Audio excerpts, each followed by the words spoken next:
E agora vamos ao nosso quinto painel, dando sequência à nossa programação. Vamos falar sobre padronização e certificação de produtos. Neste debate, vamos explorar as melhores práticas para garantir a qualidade, a rastreabilidade e a conformidade dos produtos derivados da cadeia do etanol de milho, agregando valor à indústria e fortalecendo sua competitividade nos mercados nacional e internacional. Para moderar as discussões, convido aqui ao palco a diretora de Relações Internacionais e Comunicação da UNEM, Andréia Veríssimo.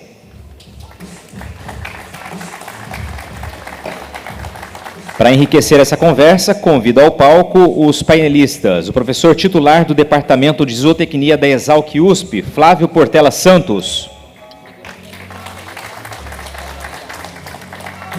O diretor do DIPOV SDA do Ministério da Agricultura e Pecuária, Hugo Caruso.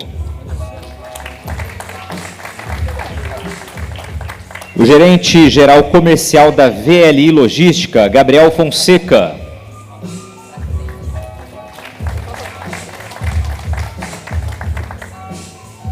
E o diretor regional adjunto para a América Latina do US Grains Council, Juan Dias.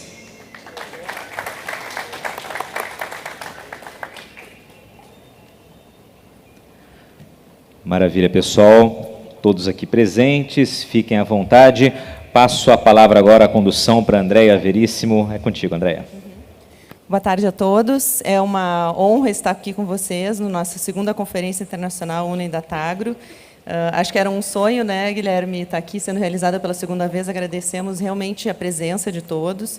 Quero parabenizar a equipe da Datagro, sob a liderança do Sr. Plínio Nastari, e a equipe da UNEM, sob a liderança do nosso presidente Guilherme, e dizer que, para mim, é uma alegria muito grande trabalhar com esse setor, porque eu vejo que é um setor muito moderno, muito positivo, muito sustentável, contribui para a segurança alimentar, para a segurança energética, e aqui vou ser redundante, né, ele tem uma energia realmente muito boa e contagiante.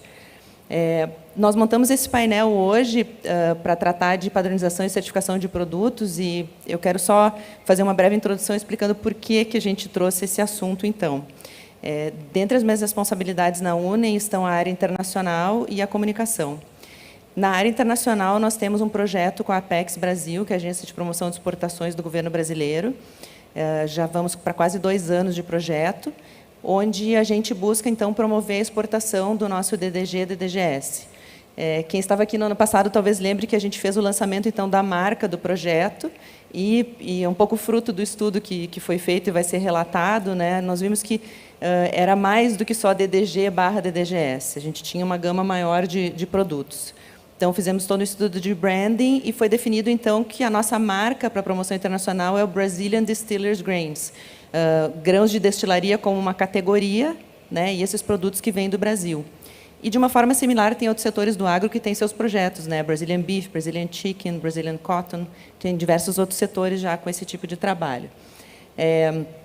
À medida que a gente passou, então, a fazer esse projeto, a gente tem uma série de ações, a gente fez missões prospectivas, onde a gente foi conhecer os mercados, missões comerciais, onde a gente já foi promover, participamos de feiras, trouxemos jornalistas para o Brasil, em 1 ano e meio de projeto. Já estivemos, então, nos Emirados Árabes Unidos, no Vietnã, na Tailândia, Singapura, Colômbia e Alemanha. A gente definiu no início 9 mercados prioritários e majoritariamente eles estão na Ásia. E eu queria relatar para vocês o que a gente escuta quando vai lá para fora. A gente tem uma percepção boa e a gente é visto pelos potenciais clientes ou já clientes como um segundo fornecedor possível. Por que eu falo segundo? Porque hoje, né, os Estados Unidos está na liderança de produção e de exportações dos distillers grains, mas a gente é bem percebido como alguém que pode ser, então, um novo fornecedor. E, ao mesmo tempo, a gente percebe que, para acessar esse mercado externo, a gente vai ter que ter padrão do produto, a gente vai ter que entender quais são os produtos que a gente produz, se a gente exportar uma vez, quando for exportar de novo, tem que ter o mesmo padrão. Né? Então, assim como aconteceu com várias outras cadeias, o acesso ao mercado externo demanda que a gente se organize aqui dentro. E isso é muito bom para nós. A gente pode trazer exemplos de setores como o da uva, o das carnes, o da soja. quantos setores que, depois que passaram a exportar, receberam exigências do mercado externo, né, de padrões, de certificações, de procedimentos específicos, às vezes para algum nicho de mercado. E isso tudo é incorporado aqui dentro. A gente melhora como um todo, a gente ergue a barra. E a gente hoje tem produtos melhores aqui para o brasileiro também. A gente tem uvas de melhor qualidade, carne de melhor padrão. Isso está acontecendo com algodão também, né? Então, isso é tudo bastante positivo. Agora, para que a gente pudesse fazer esse mergulho e olhasse para dentro, então, é um pouco do que a gente vai contar essa história hoje para vocês. Então, esse painel foi montado dessa forma. Nós vamos começar escutando o professor Flávio Portela, da Exalc USP, que fez esse mergulho, então, para entender o que a gente produzia aqui no Brasil, e uma proposição de normatização. Isso passa, então, o Hugo Caruso, do MAPA, vai nos mostrar como isso está hoje lá dentro do MAPA. O Gabriel depois vai nos mostrar um pouco dos desafios da logística, a gente precisa escoar esses produtos, né? E, finalmente, o Juan Dias vai falar por último para nos contar um pouco da história dos Estados Unidos e eu acho que talvez trazer algumas recomendações para a gente também. Então, essa é a ideia do painel. Eu vou começar passando a palavra para o professor Flávio, então. Vai falar ali? Claro.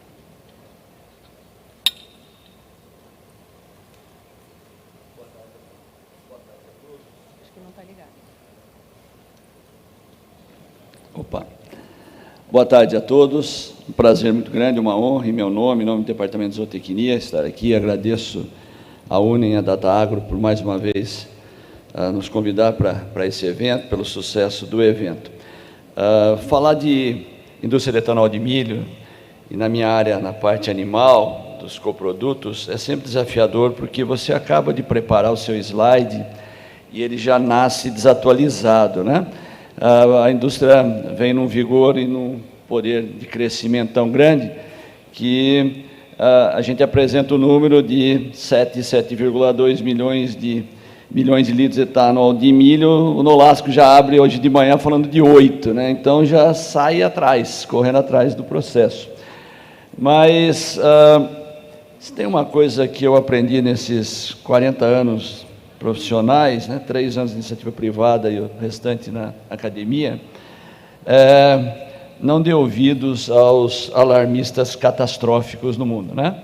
Eles sempre menosprezam a impressionante capacidade do ser humano de resolver problemas e desafios. E a alimentação é um exemplo disso, produção de alimentos, o sucesso da agricultura mundial e, principalmente nos anos mais recentes, a partir dos anos 90, o grande sucesso, uma segunda revolução na parte de agricultura, que é o que o Brasil fez e vem fazendo na área tropical. Se nós olharmos de 1991 até 24, o Brasil aumentou a produção de alimentos, considerando vegetais e de origem animal, em 290%, enquanto a área agrícola cresceu 0,5% nesse período. E quando nós olhamos para a indústria sucroalcooleira, inicialmente baseada apenas na cana-de-açúcar, nós crescemos em área colhida até aproximadamente 2018, estabilizando perto de 8,5 milhões de hectares, né? Mas quando os americanos resolveram alavancar o seu programa de etanol de milho, que foi lançado em 1980, mas isso já nos anos 2000, resolveram alavancar o projeto de etanol, principalmente baseado em milho, não faltaram alarmistas discutindo, e o que foi bem mencionado no painel anterior, com relação à produção de alimentos e que ia faltar comida no mundo, né? Os americanos rapidamente aumentaram tremendamente a sua produção de milho, e a mesma coisa nós vimos no Brasil, e se falava que o Brasil estava virando um mar de cana. Não estou falando de forma pejorativa, mas nós plantamos míseros 1% do território brasileiro em cana-de-açúcar, né? E o pessoal falando na mídia, inclusive colegas meus, que o Brasil estava virando um mar de cana. Então a gente precisa tomar cuidado, olhar números, acreditar no poder da ciência, da tecnologia e do trabalho dedicado e árduo dos produtores e de técnicos envolvidos no agronegócio brasileiro. Mas, quando nós olhamos para a produção de etanol de cana, ele veio crescendo até 2018 e de lá para cá ele vem diminuindo, apesar da área colhida em cana-de-açúcar não ter se alterado, em função de um direcionamento maior para açúcar, né? Isso é de conhecimento geral, não é novidade para ninguém, e quem tomou a dianteira para manter o fornecimento de etanol do Brasil tem sido o etanol de milho, com um crescimento vigoroso, e isso, obviamente, tem gerado uma disponibilidade crescente de coprodutos da indústria de etanol com potencial para alimentação humana, alimentação animal, me desculpe, mas nós tivemos aí uma disponibilidade projetada agora nessa última safra para mais de 4 milhões de toneladas, convertendo tudo para um único coproduto seco, né? Eu pus aí o DDGS, e isso é um crescimento considerável em oferta desse ingrediente para alimentação animal. E o desafio nosso tem sido desenvolver pesquisa aqui nas nossas condições, com os nossos animais, os nossos sistemas de produção, com os nossos coprodutos, para mostrar para os nutricionistas e os produtores o potencial desses ingredientes. E eu não posso deixar de agradecer às empresas produtoras de etanol de milho pelo suporte às pesquisas nos últimos 8 anos que nós temos realizado. Sem esse apoio, a gente não teria feito o trabalho que a gente fez nesse período. Mas a projeção, e a indústria tem quebrado toda a projeção que o Nolasco apresenta, e da Uni ela quebra, ela vai para frente, mas que a gente chegue aí próximo de quase 10 milhões de toneladas, né? No ano 2000, na safra 33, 34, um volume expressivo. Lógico que nós temos potencial na indústria animal brasileira para utilizar isso, mas vai crescer como vem crescendo já a exportação desse produto também, né? E a André tem trabalhado intensamente na abertura de mercado dentro da Uni nesse trabalho. Mas nós fomos convidados pela Uni para colaborar nessa discussão, porque o pessoal começou a discutir esses coprodutos no Brasil e tudo era chamado de DDG, né? O DDG, o termo usado hoje, ele é, na verdade, um dos diversos coprodutos que essa indústria disponibiliza no mercado.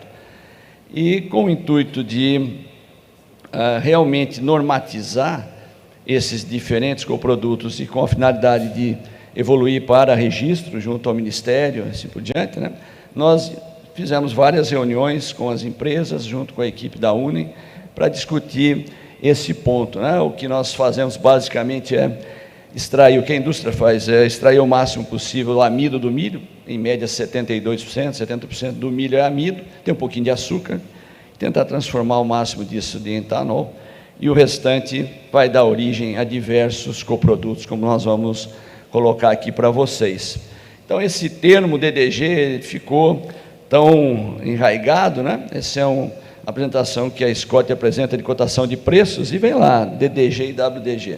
Mas, na verdade, não estou criticando, pelo contrário, mas, na verdade, a gama de opções que nós temos é muito maior do que apenas DDG ou a WDG. Quando a gente olha para uma configuração mais convencional para a produção de etanol, né, onde o material é moído, cozido, sacarificado e vai todo o produto para a fermentação, isso vai dar origem, primeiramente, se nós olharmos, depois da destilação e da produção de etanol, nós vamos ter o primeiro coproduto originado ali, é o WDG, né, grão destilado úmido. Se ele for seco, aí ele dá origem ao DDG. Está aqui embaixo, está certo? Uma vez que a gente adicione um terceiro coproduto, que são os solúveis, uma vez que a vinhaça seja evaporada, condensada, nós temos os solúveis condensados, ou xarope, ele é um terceiro coproduto com altíssimo valor nutricional, energético e proteico, minerais, nesse coproduto, uma vez que ele seja adicionado ao WDG, nós temos um produto mais rico ainda em valor energético, valor nutricional, que é o WDGS. Tem diferença na composição, no valor nutricional, no desempenho animal. E se esse material for seco, eu tenho o DDGS, que é diferente do DDG em valor nutricional. O desempenho também é superior quando eu uso o DDGS em relação ao DDG. Assim como os produtos úmidos, o WDG ou WDGS, são superiores em valor energético aos coprodutos secos. Então, só aí nós já saímos, fora o etanol e fora o óleo, que hoje normalmente tem a extração parcial de óleo, né? Nós já saímos com 5 coprodutos diferentes nesse processo.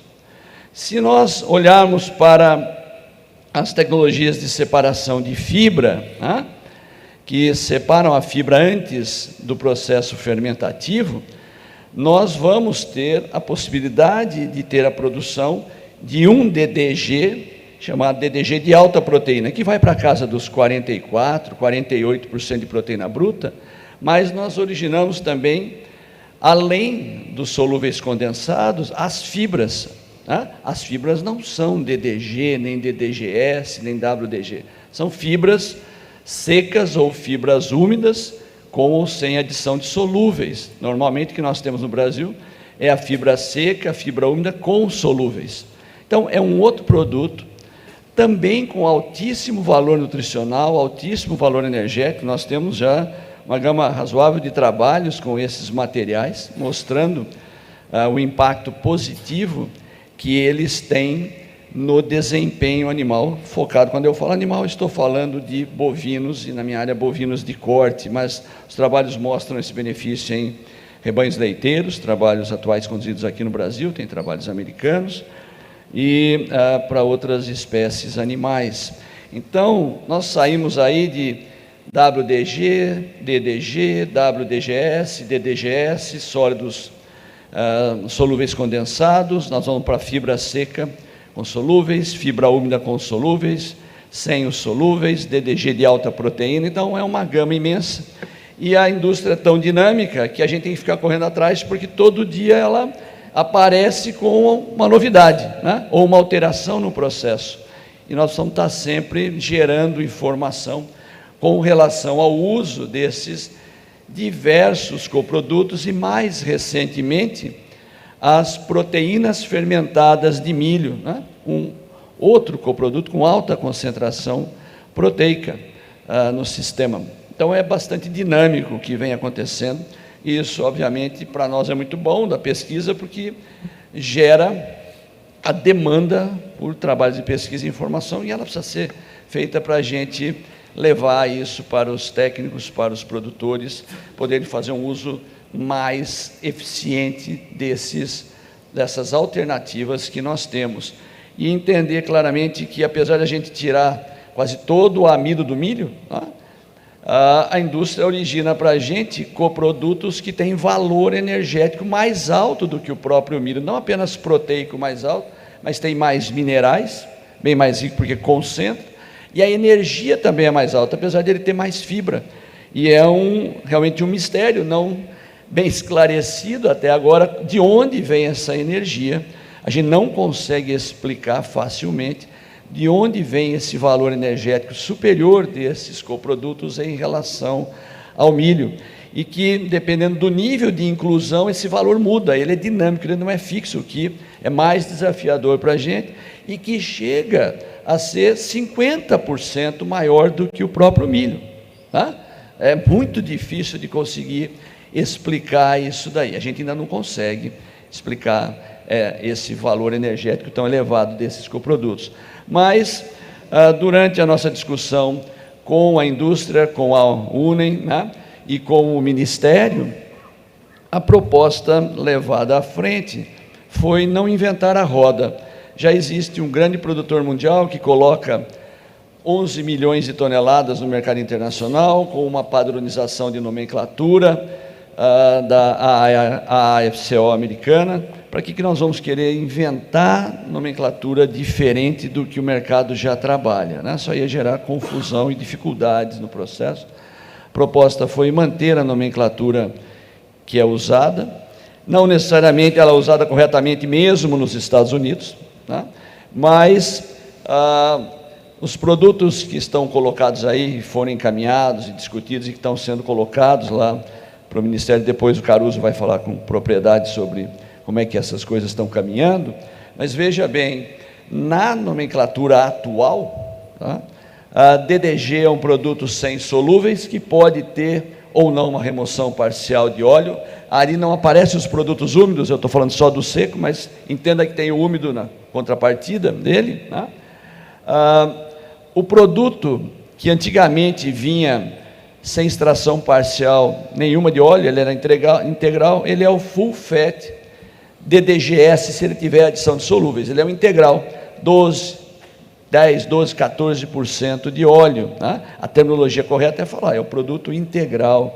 Uma vez que eu faça a extração parcial de óleo, como ela é feita hoje na maioria das indústrias, e venha para 6 a 8, algumas menos ainda um pouco, esse é o DDGS. Quando eu falo DDGS hoje, pela nomenclatura da AFCO, eu estou falando já, está embutido ali, que é um produto com extração parcial de óleo. E se você recorrer à literatura, na área trabalhos de produção animal, mesmo os trabalhos publicados na literatura internacional, vai ter muita confusão, porque mesmo os americanos vão chamar esse produto com extração parcial de óleo de The Oil ou Reduced Fat, produto com gordura reduzida. Mas na nomenclatura atual da AFCO, o produto chamado The Oil ou Reduced Fat, ele é aquele que passa por uma extração mais severa de óleo com solvente, como nós fazemos com farelo de soja, com farelo de algodão, farelo de amendoim, e que vem com 3% ou menos de óleo.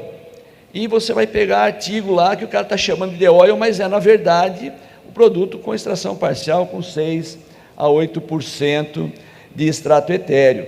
Nós temos um outro produto, que a nomenclatura é DDGS mais fibra, não é que ele tenha mais fibra, é que foi adotada a separação de fibras, né, antes da fermentação, mas não se direcionou para a produção de DDG de alta proteína, né, o HPDDG, se misturou tudo de volta depois da fermentação e produziu-se um DDGS, só está informando que a fibra desse DDGS, boa parte dela, não passou por um processo de fermentação, tá?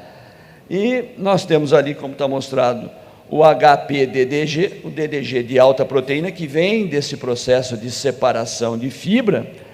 Nós temos os solúveis condensados, as fibras, né, com solúveis, tanto úmida quanto seca, aí está explícito isso, e mais recentemente as proteínas fermentadas de milho. Então é uma gama de produtos diferentes, disponíveis no mercado, com valores nutricionais, de termos de composição química, de valor energético, de valor proteico, diferentes.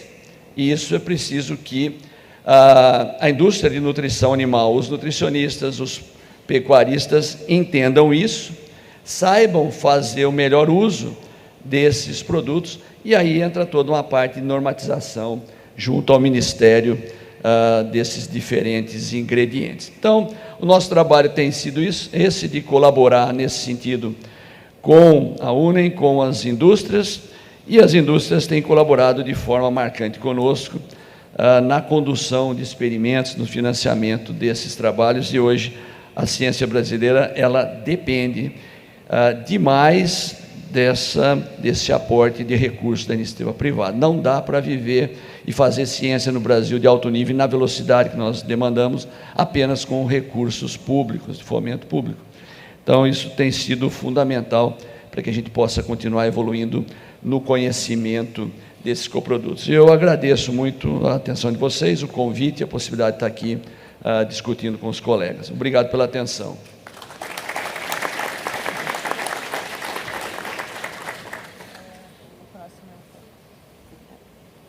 Muito obrigada, professor. Nós somos baseados em ciência, e ciência é fundamental para o nosso trabalho. Obrigada por ter descoberto as peças desse quebra-cabeça e remontá-lo para nós. Queria parabenizar o Bruno Alves, meu colega também, por ter liderado esse processo dentro da UNEM e também, né, coordenado essa comunicação para que ela chegasse até o governo. Então, passando para a próxima etapa da nossa história aqui, convido o Caruso do MAPA para relatar a sua parte. Sim, é melhor.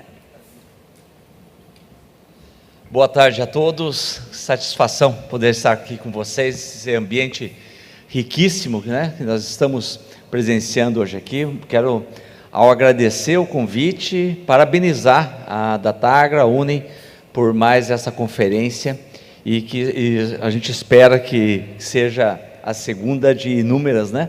Que esse assunto venha a cada vez mais ser discutido e proporcionar ao setor esse desenvolvimento. Nós fomos, então, convidados a falar sobre a padronização e a classificação desses produtos e depois a certificação, mas primeiro eu gostaria de falar quem somos nós, né? Somos do Departamento de Inspeção de Produtos de Origem Vegetal do Ministério da Agricultura, o DIPOV. Então, nessa sopa de letrinhas aqui que aprendemos com o professor de WDG, tantos, né, siglas, nós temos o nosso DIPOV, e eu costumo falar que nós somos o departamento mais feliz do Ministério da Agricultura, porque nós regulamentamos e fiscalizamos só coisa boa, né? Então, nós temos todos os produtos de origem vegetal, incluindo as bebidas, os destilados, a cachaça, a cerveja, o vinho, então, só coisa boa. E agora também, em breve, o DDG e os seus, todos os derivados, né, dos destilados de milho. Nós, esses dias, quando começamos esse processo de regulamentação, me perguntaram: Hugo, mas com tanto trabalho que vocês têm para fazer, tanta fraude aí em café, fraude em azeite, em vinho, por que vocês vão mexer com isso? Por que né, vão criar um padrão de DDG? Né? Qual é o sentido? E aí a minha resposta, né, que eu tenho sempre falado em todos os momentos, é isso aqui. É a missão do Ministério da Agricultura. Não tá, para onde que eu aponto aqui? Não vai? Aí. Aqui. Agora não quer voltar, tudo bem. Vamos lá. É promover o desenvolvimento sustentável das cadeias produtivas brasileiras, agropecuárias brasileiras, em benefício da sociedade. O que nós estamos vendo aqui? Né? Dá uma voltinha aí fora, você verifica o que essa indústria está proporcionando para a sociedade brasileira. Né? São pesquisas lá na universidade, são o desenvolvimento de máquinas, é toda uma cadeia que se forma em cima de um produto, dois produtos, né, e, entre outros, mas é uma cadeia produtiva. Então, se o setor realmente, né, e é interessante porque nós temos no DIPOV mais de 200 produtos regulamentados, tá? E lógico, dentro de um número aí de aproximadamente 2.000.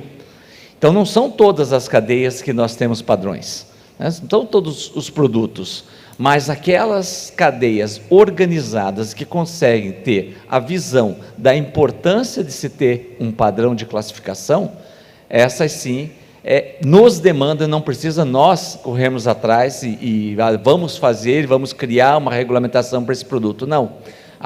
Neste caso, o próprio setor entendeu a necessidade, como a Andréia falou, de alcançar mercados e ter um padrão estabelecido para favorecer esse mercado, não só interno, mas principalmente de exportação. Está brigando comigo aqui. Tem um outro?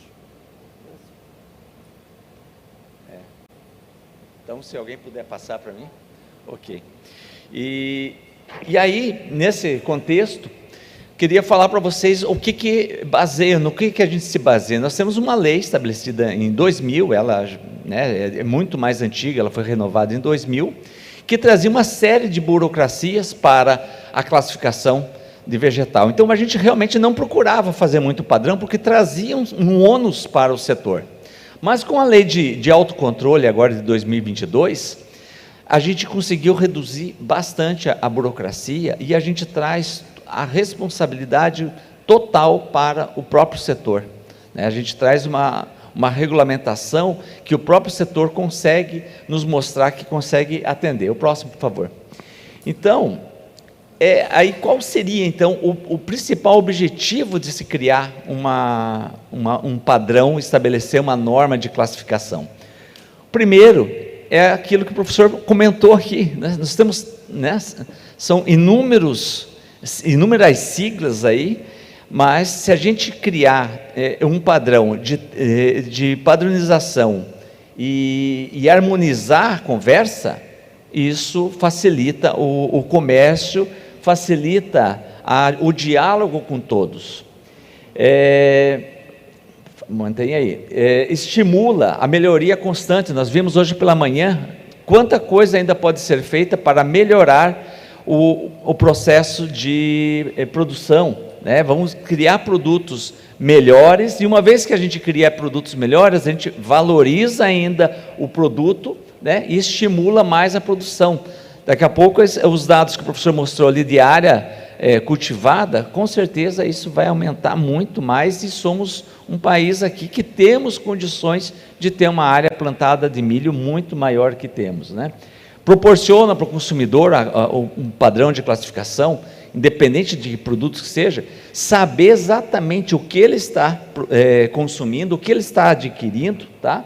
Com informação clara sobre o produto. Agora, um ponto bem importante, que a gente sempre tem que levar em consideração, existindo um padrão de classificação, caso a gente venha importar um produto, a gente também pode exigir a mesma qualidade, né, a qualidade que está definida no nosso padrão, a gente pode exigir de outros. Então, todo esse processo de se ter uma padronização, você tem esses benefícios e ainda combate, né, previne o comércio desleal, em que eu vou vender um produto dizendo que uma coisa e na verdade é outra. Então, a gente consegue essa padronização. O próximo. Conseguiu? Muito bem, obrigado. Eu quero uns minutos a mais por conta disso, tá? A nossa lei estabelece o que é a classificação. Então, é determinar tudo aquilo que o professor falou ali, das características físico-químicas do produto, a gente estabelece num padrão de classificação através de um padrão oficial. E quem faz o padrão oficial somos nós, o Ministério da Agricultura, que tem, por lei, essa responsabilidade. Mas, como eu disse, a gente não sai criando padrões à torta e direito, e nem de qualquer forma. Nós temos uma portaria que nos dá uma orientação bem clara sobre o que nós temos que seguir para fazer esse padrão, tá? Então, por isso que não é algo simplesmente senta ali e faz. Nós temos que ter todo um procedimento para determinar a identidade, a qualidade do produto, como que vai ser feito. A gente vai criar regras, então ela tem que ser muito bem estudada. E sempre, né, levando em consideração o que já existe no mercado internacional. Então, por isso, como o professor colocou aqui, não vamos inventar a roda. Realmente, a gente vai aproveitar o que tem lá fora, fazemos umas adaptações apenas para o nosso contexto, para as nossas regras, e vamos embora, né? Vamos tratar disso. E também é importante que nesse padrão que a gente vai estabelecer, a gente consiga agregar todos os produtos existentes, para não deixar ninguém de fora. Então, eu sempre uso o exemplo, né, do padrão de arroz, que é o mais comum, né? Você vai no mercado, tem lá o tipo 1, tipo 2, né? A gente tem ali todos os tipos, no padrão de classificação de arroz, todos os tipos possíveis, certo? Englobando desde a curva de distribuição normal, o produto top, um produto melhor, né? A grande maioria é um produto de categoria média, e também aquele no final, que um produto de baixa qualidade também esteja contemplado. Então, essa é a curva normal de distribuição. Então, a gente tem que enquadrar todos nesse padrão de classificação. E, como disse, a gente tem alguns critérios, e um dos critérios é colocar na nossa agenda regulatória, já que não temos estrutura para fazer todos os padrões possíveis, a gente acaba escolhendo o que vai ser trabalhado numa agenda bianual. E agora, nessa agenda 2024 e 2025, então está lá, a pedido da UNEM, nós incluímos o subproduto da destilaria de milho, né? Não falei subproduto porque como chegou para nós, mas hoje a gente já chama de coproduto. É um produto tão importante que não dá para chamar de subproduto. E dentro do Ministério da Agricultura, nós temos um sistema que está aberto a todo mundo, pode acompanhar, vocês podem acompanhar no nosso SISMAN em que processo que está. Então, nós já passamos, né, da provocação da UNE, já passamos pela análise de impacto regulatório que fizemos em conjunto com o setor. Uma das perguntas que se faz na análise de impacto regulatório é: devemos ou não regulamentar? E a resposta foi que sim, deveríamos fazer esse regulamento. Agora nós estamos no processo de consulta interna dentro do MAPA, e eu esperava trazer aqui, mas infelizmente não deu tempo, a consulta pública, ou seja, era para estar já publicado uma portaria de consulta pública, onde todos os senhores poderão participar, enviando sugestões para melhorar essa norma. Depois da consulta pública, ainda vem mais algumas etapas, onde a gente tranca todos os que participaram da consulta pública numa sala, apaga a luz, dá uma faca e chega numa harmonização, né? Então, é assim a nossa audiência pública, né? Para a gente chegar num consenso sobre aquilo que está sendo proposto. E, uma vez que chega no consenso, se não morrer ninguém, a gente publica a portaria com os padrões. Nós passamos já por algumas etapas, então, nós primeiro tivemos que conhecer esse produto, que para nós era novo, nem sabia que tinha tantas especificações, assim como o professor mostrou aqui. Tivemos aqui a convite da UNE, no Mato Grosso, conhecemos o processo, já fizemos análise de impacto regulatório, estamos na consulta interna e logo mais, então, estaremos com as outras etapas. Tudo isso, criando esse padrão, nós vamos ter a cereja do bolo, que é para atender mercados internacionais que necessitem de um aval do governo para a exportação. Então, nós só vamos conseguir garantir a qualidade desse produto, tá, através da emissão de um certificado sanitário internacional vegetal, na hora que nós tivermos as empresas registradas conosco, nós tivermos um controle de qualidade dentro de um padrão existente. Enquanto nós não tivermos isso, não temos como nós garantirmos essa qualidade. Por isso, estamos trabalhando em conjunto com o setor, para que a gente chegue no futuro com um certificado e a gente possa alcançar os mercados internacionais. Então, era isso que eu tinha para falar. Agradeço mais uma vez a oportunidade. Nolasco, estamos sempre juntos. Conte conosco no Ministério da Agricultura.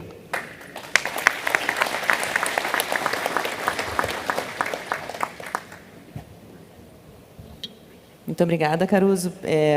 Muito bom ver a receptividade do MAPA de colaborar com o setor privado, né, nesse estudo que foi feito totalmente baseado em ciência e na realidade do nosso mercado e também alinhado aos padrões internacionais. Então, acho que estamos aí num bom caminho.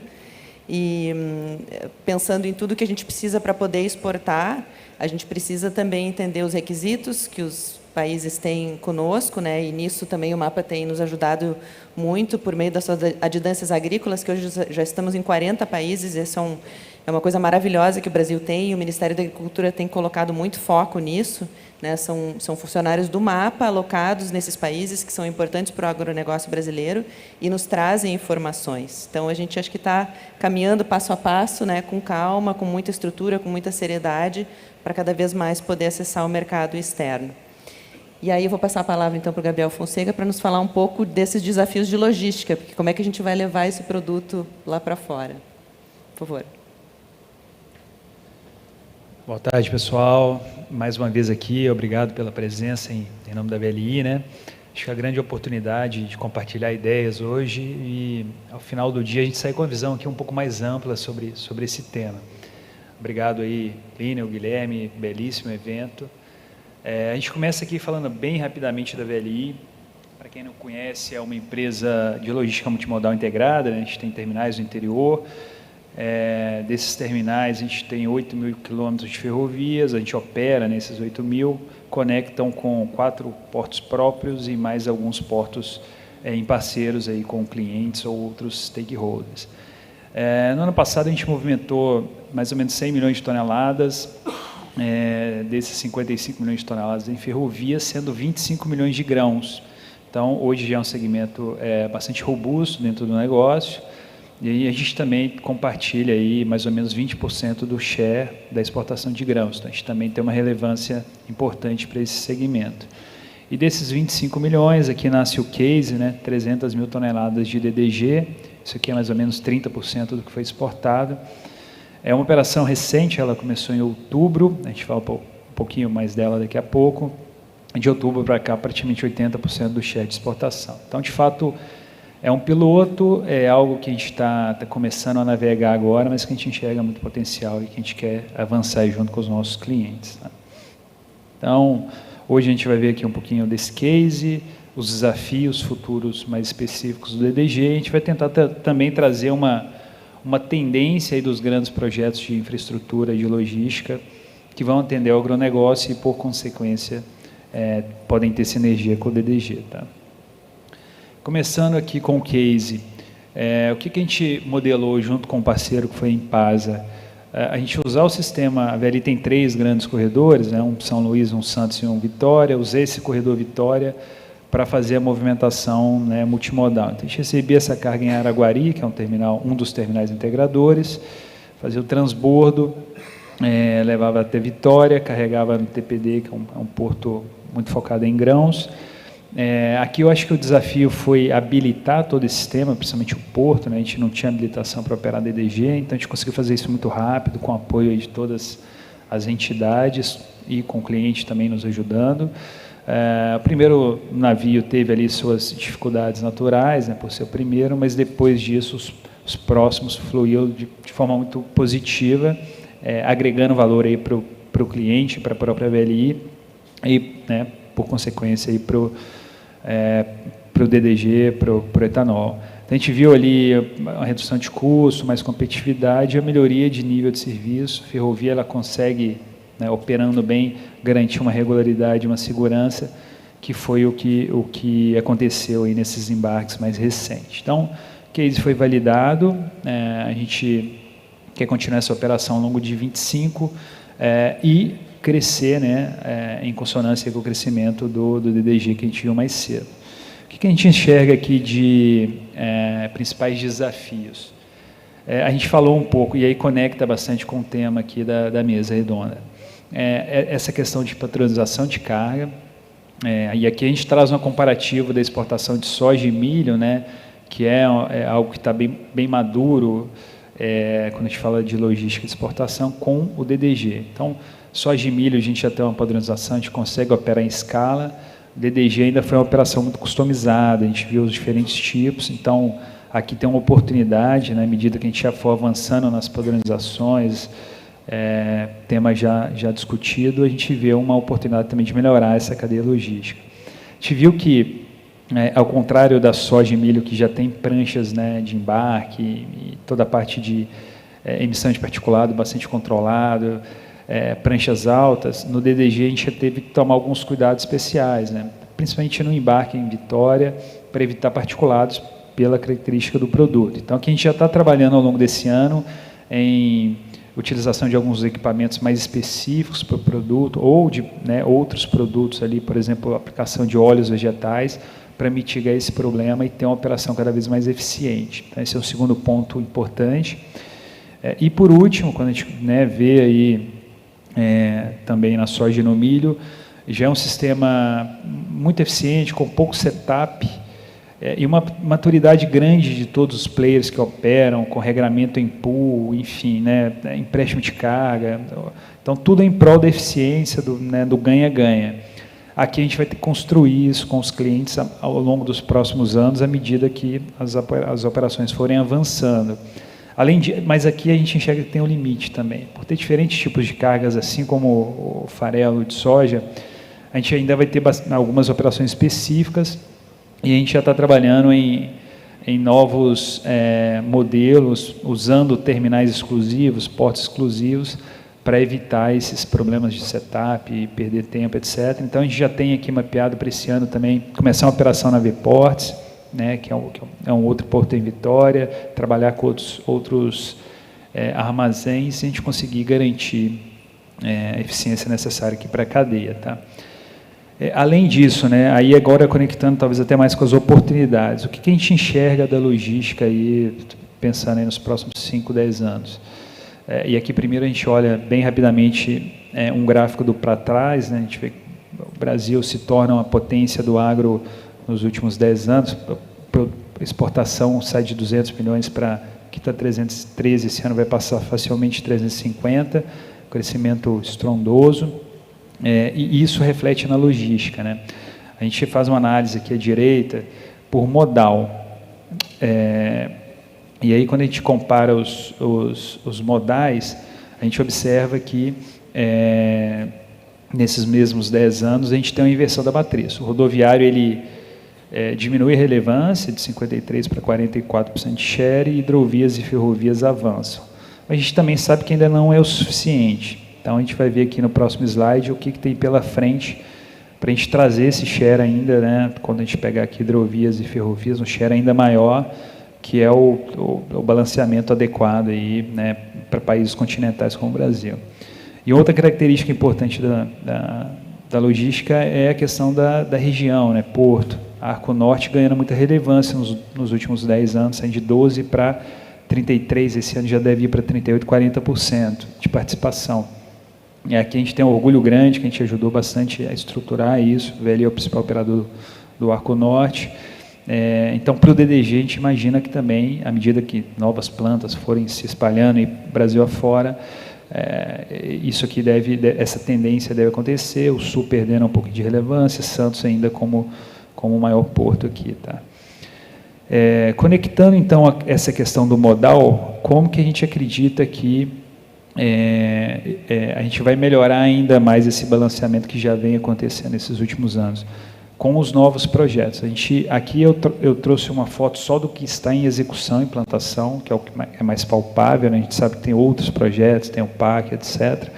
Mas só com esses 4 projetos que estão em curso e que vão demandar, né, ao total vão ter um investimento superiores a 40 bilhões de reais, e que os 4 são muito focados no agronegócio, extremamente direcionados para o agronegócio, a gente inverte a matriz, né? Hoje, aqui tirando hidrovias, comparando só ferro e rodo, o rodo ainda está maior que a ferrovia. Nos próximos 7 anos, a ferrovia inverte, ela sai de 45% para 60% de share, somado aos 15% a 20% de hidrovias, aí sim a gente começa a ter uma matriz mais adequada, e aqui é uma oportunidade para o DDG surfar essa onda junto com toda a cadeia de grãos. Tá? Então, essa é uma primeira tendência. Esses projetos vão acontecer sim ou sim. Fico Fiol tem a licitação esse ano, né, já foi divulgada pelo governo federal, a expansão do Mato Grosso acontecendo também, então são projetos mais certeiros. Assim como para ferrovias, também tem investimentos robustos em portos, são pelo menos 9 berços novos aí nos próximos anos, com investimentos superiores a 10 bilhões de reais. Aqui a gente traz um gráfico só de Santos, né? Santos, ele precisa crescer a capacidade atual de 80 milhões para pelo menos 115, 120, então tem projetos em curso, DPW, outros aí sendo trabalhados. Isso também vai acontecer no Arco Norte. Então, quando a gente olha o pacote de infraestrutura aqui, ele é robusto, e ele, de fato, pode dar uma guinada na logística do agro como um todo, e que vai refletir, naturalmente, o DDG. Tá? Além de infraestrutura, uma tendência é digital, tecnologia, para orquestrar melhor essa cadeia, uma cadeia que ainda tem muita interface, muito ruído. Então, isso aqui também já está acontecendo, diversas frentes, as tradings, as operadoras logísticas. Então, também é uma tendência muito forte. Vou entrar menos aqui em função do tempo, mas isso aqui ajuda, né? É um pacote complementar à infraestrutura. E aí, quando a gente soma tudo isso, mais infraestrutura, mais tecnologia, mais eficiência, além do ganho de redução de custo e de abrir novas fronteiras, a gente tem um ganho socioambiental que é muito importante, com a redução de emissão de carbono. A gente sabe que a ferrovia emite aí 60% a menos carbono do que o rodoviário. Então, no final, é ganha-ganha, né? É bom para o país, é bom para os clientes, bom para os operadores logísticos, os caminhões focam no raio curto, que também é bom para o caminhão, e todo mundo sai ganhando nessa história. É nisso que a gente acredita, é nisso que a gente vai trabalhar bastante, e o DDG está incluso nessa história aqui. Obrigado.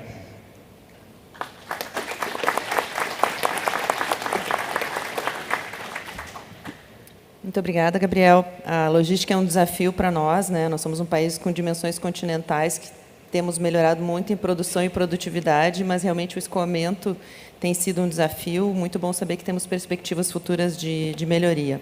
E a gente vê que também se busca a padronização no próprio processo logístico de exportação.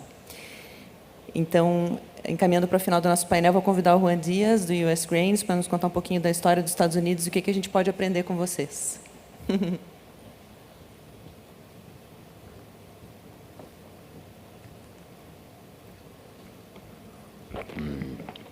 Boa tarde. Vai desculpar meu portunhol, não? Vou tentar falar direitinho, se ele tem alguma palavrão, fala com... Não, aí Guilherme me fala, tá? Eu sou Juan Dias, estou baseado em Bogotá, Colômbia, faço parte do grupo do US Grains Council, Conselho de Grãos dos Estados Unidos. A gente já tem muito relacionamento com a UNEM. Muito obrigado pelo convite, Guilherme. Plínio, muito obrigado. Meu respeito, senhor Renato Cunha.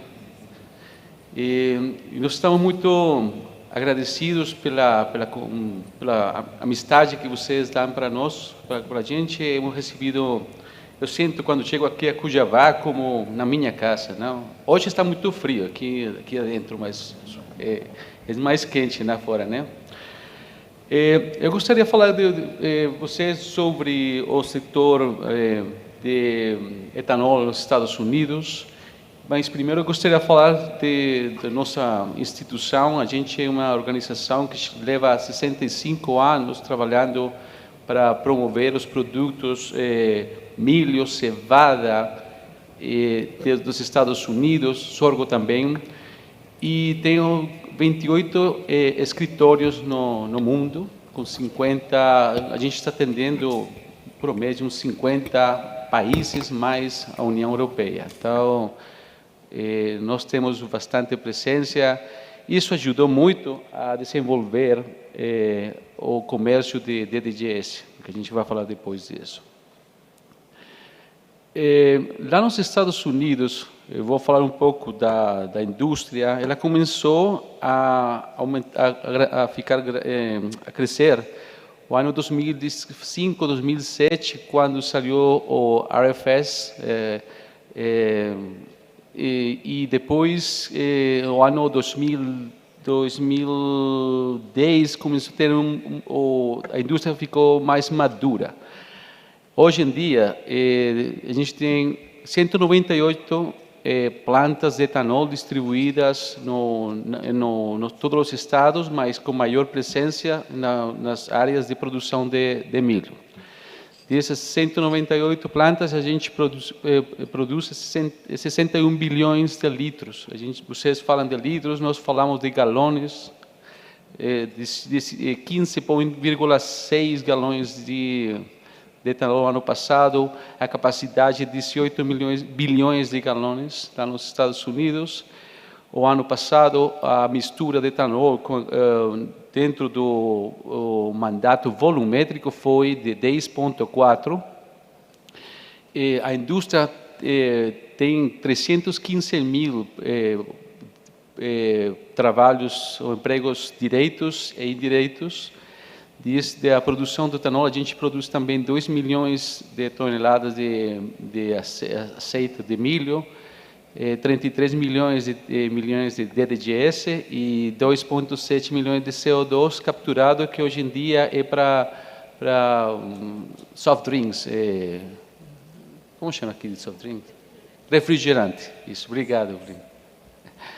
Então, uma indústria que é consolidada, que hoje em dia já tem presença acho que ao redor de uns 11 mercados, principalmente nesta exportação de DDGS, mas também fala que nós temos 2/3 partes do DDGS que a gente produz é consumido nos Estados Unidos. Desse 43% desses 33 milhões de DDGS que a gente produz, 41% vai para o gado bovino, 22% para Sim, 41% para gado bovino, 25% para leite e tem 22% para suíno. No passado, a gente tinha muita briga com o nutricionista que falava que o DDGS não funcionava para monogástrico, mas isso é uma amostra que funciona, que é um produto que está aumentando a demanda para animal monogástrico e até tem muita oportunidade nos mercados de aquicultura que estão exigindo produtos com maior nível proteico, não? Sim, tratando de tirar a proteína animal e com condições mais higiênicas, né? Então, o potencial do DDGS nessa área também é muito amplo. Falando isso, eu acho que é importante o que falou o professor Flávio sobre as pesquisas. Eu acho que hoje em dia os Estados Unidos têm um monte de pesquisas, mas a maioria das pesquisas foram feitas com apoio do setor privado. Tá? Tem muita usina de etanol começou apoiando estudantes de pós-graduação para fazer pesquisas nos diferentes diferentes setores pecuários e ajudou bastante para ter hoje em dia uma indústria consolidada e um material que a gente consiga para fazer marketing a nível global e a nível dos Estados Unidos também. Então, acho que é muito importante lembrar isso. Também é importante que eu acho que para aqui para o Brasil que o setor suíno e aves não deve ser olvidado. Eu tenho entendido que hoje em dia está muito focado na área de bovinos, mas eu acho que suíno e aves é importante ter oportunidade de estender essa pesquisa. Eu também acho que é muito importante a extensão agrícola, não? Porque não só ter as pesquisas, mas também é muito importante ter a extensão agrícola. Isso que acontece lá nos Estados Unidos, que a gente recebe uma pesquisa, os resultados, e consiga fazer parceria com o USDA e fazer extensão agrícola. E isso eu acho também importante aqui no Brasil. Só resto falar que também o DDGS pode ser importante falar do que DDGS versus farelo de soja. Tem muita concepção do que é o substituto e em muitas ocasiões o farelo de soja pode ser um complementário, não necessariamente um substituto, né? Então é bom ter esse conceito bem claro. Isso que eu trazia hoje para o painel. Se tem alguma pergunta, estou à sua disposição. Obrigado, Fio.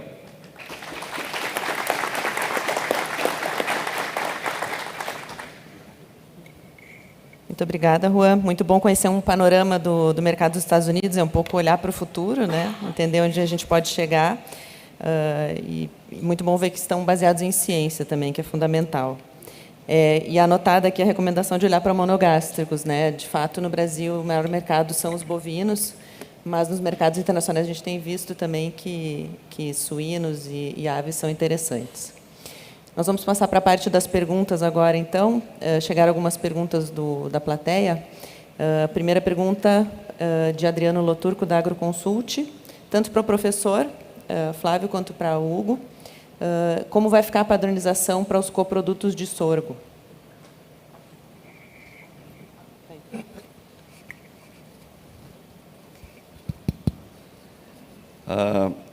Eu acredito que nada muda em termos de nomenclatura, vamos dizer assim, simplesmente que vai ser de sorgo. É um DDGS de sorgo e não de milho, tá certo? É um WDG ou WDGS de sorgo. O fato de ser de sorgo eu não vejo nenhum sentido para a gente ter uma nomenclatura diferente. Simplesmente ele não é de milho, ele é de sorgo. Então, em inglês vai ficar corn, dried, distillers, grains plus solubles. Então, sorgo, dried distillers grains plus solubles. Tá certo? É a minha visão, né? Como vai ficar, eu não sei, mas é a maneira como eu vejo isso do ponto de vista de nomenclatura de um ingrediente nutricional. Muito boa pergunta, né? Porque a demanda que nós recebemos é para grãos destilados de milho, como eu estava lá na agenda regulatória. Então, acho que é um bom ponto para a gente já começar a se atentar na consulta pública, né? Quem fez essa pergunta já poderia falar, olha, vamos, ao invés de especificar só milho, como foi a demanda, já colocar que são de grãos em gerais, né? Não se limitar para grão. Muito boa pergunta. E aí a gente vê como o setor está evoluindo rápido, né? O professor se queixava de não conseguir estar com os dados atualizados, a gente está sempre renovando os dados, né? E até na padronização a gente tem que lembrar que o setor está expandindo e o sorgo talvez como próximo grande, mas também em outras regiões como o Rio Grande do Sul, que está possivelmente pensando em trabalhar com trigo, triticale, então a expansão vai ser para outros grãos, outros cereais também. Mais uma pergunta aqui, agora direcionada ao Gabriel. Não se identificou a pessoa que fez. Se você poderia esclarecer um pouco mais sobre o ramal de balsas de autorização da VLI. Bom, o processo de autorização, ele começou há mais ou menos 3, 4 anos atrás. Acho que é uma inovação importante para o avanço das ferrovias, né? A iniciativa privada ter essa possibilidade de construir. A gente já vê alguns modelos aí, né, o exemplo aqui da Malha Norte, a VLI também avalia, e na nossa visão ele vai ser mais viável para short lines, linhas menores, né, em função de todos os custos, etc. Então, lá atrás a gente protocolou 4 pedidos, um deles era o de balsas, esse da pergunta, e a gente vem avaliando tecnicamente, financeiramente a viabilidade. Então, depende de uma série de fatores. Hoje a gente não tem nenhuma definição de quando começa, enfim. Mas é algo que nos atrai. A gente sabe que a região de Balsas tem um volume já relevante, tende a crescer ainda mais. E essa é uma agenda que está em discussão constante dentro da companhia, mas ainda sem um desfecho de quando que o projeto entra em execução. Tá?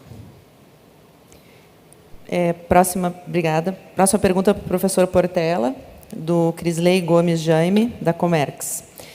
Professor, as usinas que têm incluído o sorgo no processo já estariam desabilitadas a exportar seus produtos em razão das nomenclaturas.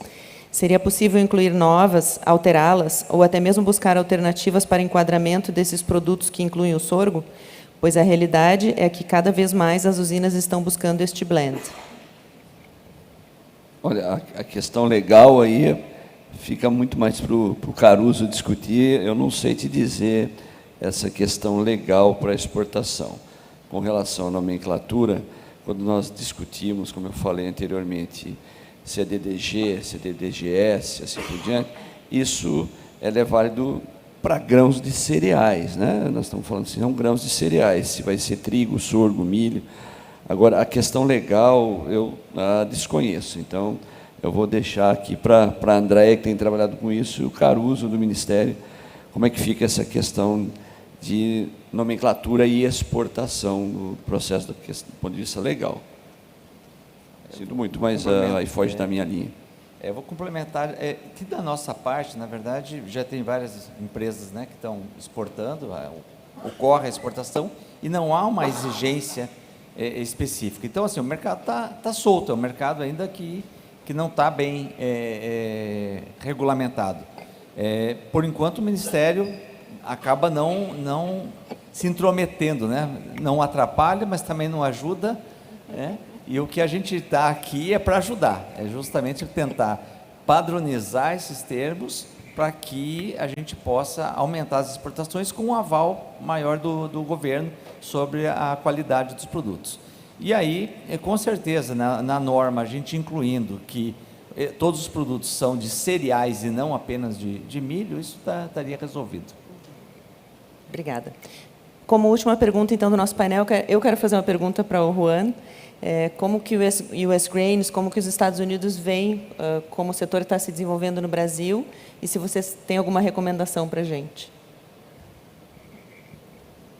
Eu creio que você não tem que reinventar a roda, que o professor falou, o Caruso também falou, sobre o tema da nomenclatura. Eu acho que já tem nos Estados Unidos já fizeram um trabalho de distribuir os diferentes tipos de coprodutos. A gente fala de coprodutos de etanol.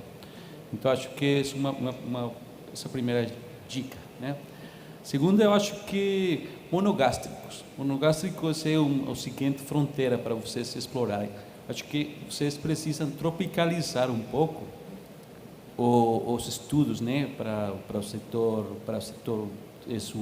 suíno e aves aqui no Brasil, porque eu acho importante também um setor que a gente ainda pode ter muita aceitação do produto de DGS, né? Acho que isso é o segundo. Eu tinha mais uma outra, mas eu acho que esses dois são mais importantes, né? Sim, eu já falei nós também temos um produto que é o guia do usuário, não sei, o User Guide, que é um livro que apresenta diferentes casos de estudo, apoiado de uma universidade bem prestigiosa lá nos Estados Unidos, que ajuda bastante a facilitar a informação do caráter científico para o produtor, para o nutricionista, não? Para o produtor de rações animais. Então, acho que também é importante começar a falar desse tipo de estudos acadêmicos aqui no Brasil e na região. Eu acho que essas são uma das recomendações, né? Muito obrigada. Bom, chegamos ao final do nosso painel. Eu queria concluir dizendo que a busca do mercado internacional é uma estratégia clara do setor. A gente entende que isso nos ajuda também a equilibrar o mercado interno. A gente tem panorama de aumento de produção, né, motivado pela demanda que existe pelos biocombustíveis, e ao produzir o etanol de milho ou de outros cereais, você vai produzir também o DDG e a sua gama de produtos. Então, acho que a gente está procurando organizar em diversas áreas, né, padronização, entendimento do nosso setor, certificação, que isso seja normatizado pelo mapa, que a gente consiga escoar. A gente se inspira, né, na história dos Estados Unidos, que está aí para nos explicar os caminhos à frente. E eu acho que, como UNEM, nós temos um desafio também colocado pelos nossos associados. A gente também precisa ajudar os nossos associados a se prepararem para a exportação. Então, acho que esse é o nosso próximo desafio, para que a gente consiga incorporar mais empresas acessando o mercado internacional. E a gente lá procurando fazer a promoção para gerar essa demanda pelo nosso produto. Então, muito obrigada a todos e uma boa tarde.